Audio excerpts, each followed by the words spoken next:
Hi friends, welcome back to Manasa recipes. Today tasty recipe వచ్చేసి ఎండు రొయ్యలు tomato fry. ఈ కర్రీ చాలా టేస్టీగా ఉంటుంది. ఇంతకీ ఈ కర్రీ అంటే మీలో ఎంతమందికి ఇష్టమో కామెంట్ బాక్స్లో కామెంట్ చేయండి. ఈ కర్రీని ఓసారి ఇలా చేశారంటే సూపర్ టేస్టీగా ఉంటుంది.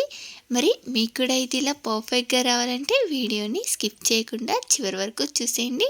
మరి ఇప్పుడు లేట్ చేయకుండా చాలా టేస్టీగా యమ్మీగా ఎండు రొయ్యల టమాటో ఫ్రైని ఎలా ప్రిపేర్ చేయాలో చూసేద్దామా. ఇప్పుడు ఈ కర్రీ చేసుకోవడానికి ముందుగా రొయ్యల్ని తోక తీసేసి ఇలా నీట్గా క్లీన్ చేసుకోవాలి. ఇప్పుడు నెక్స్ట్ వాటర్లో కొంచెం సాల్ట్ యాడ్ చేసుకొని వాటర్ని వేడి చేసుకున్న తర్వాత దీనిలోకి మనం క్లీన్ చేసి పెట్టుకున్న రొయ్యల్ని కూడా వేసేసుకొని వీటిని జస్ట్ ఒక 2 మినిట్స్ పాటు వేడి నీళ్ళల్లో వేసి తీసేసుకోవడమే. ఇలా వేడి నీళ్ళల్లో సాల్ట్ వేసి వాష్ చేసుకోవడం వల్ల మనకి ఇవి నీసు వాసన కొంచెం తగ్గుతుంది. ఇప్పుడు ఇలా ప్యాన్లోకి కర్రీకి సరిపడా ఆయిల్ వేసుకొని కొంచెం జీలకర్ర, ఇలా పొడవుగా కట్ చేసిన ఆనియన్, ఒక 4 పచ్చిమిర్చిని వేసుకొని ఈ ఆనియన్ పచ్చివాసన పోయేంత వరకు బాగా ఫ్రై చేసుకోవాలి. ఇప్పుడు దీనిలోకి ఒక టీ స్పూన్ అల్లం వెల్లుల్లి పేస్ట్, కొంచెం పసుపు వేసుకొని పచ్చివాసన పోయేంత వరకు ఫ్రై చేసుకోవాలి. ఇలా ఫ్రై చేసుకున్న తర్వాత దీనిలోకి మనం క్లీన్ చేసి పెట్టుకున్న రొయ్యల్ని వేసుకొని వీటిని జస్ట్ ఒక 2 మినిట్స్ పాటు బాగా ఫ్రై చేసుకోవాలి.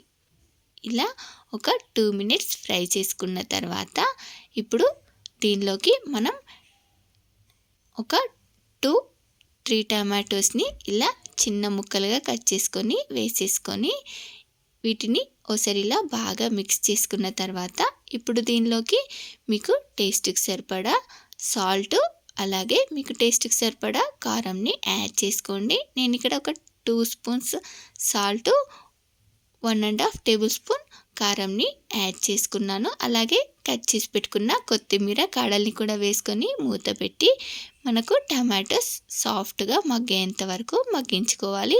ఇలా మధ్య మధ్యలో కలుపుకుంటూ మనకు ఈ టమాటో ముక్కలు సాఫ్ట్గా మగ్గేంత వరకు మగ్గించుకోవాలి.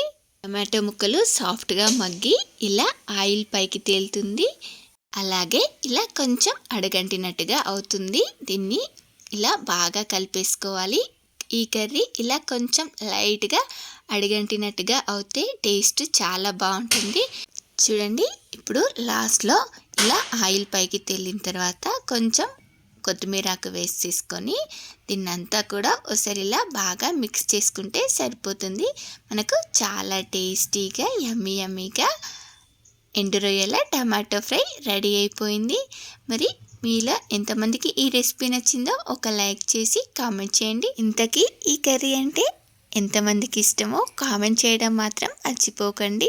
అలాగే మీ ఫ్రెండ్స్ అండ్ రిలేటివ్స్కి కూడా షేర్ చేసి మరిన్ని టేస్టీ అండ్ హెల్తీ రెసిపీస్ కోసం మనసా రెసిపీస్ ఛానల్ని సబ్స్క్రైబ్ చేసి దాని పక్కనే ఉన్న బెల్ సింబల్ని క్లిక్ చేయండి. Thank you for watching my video.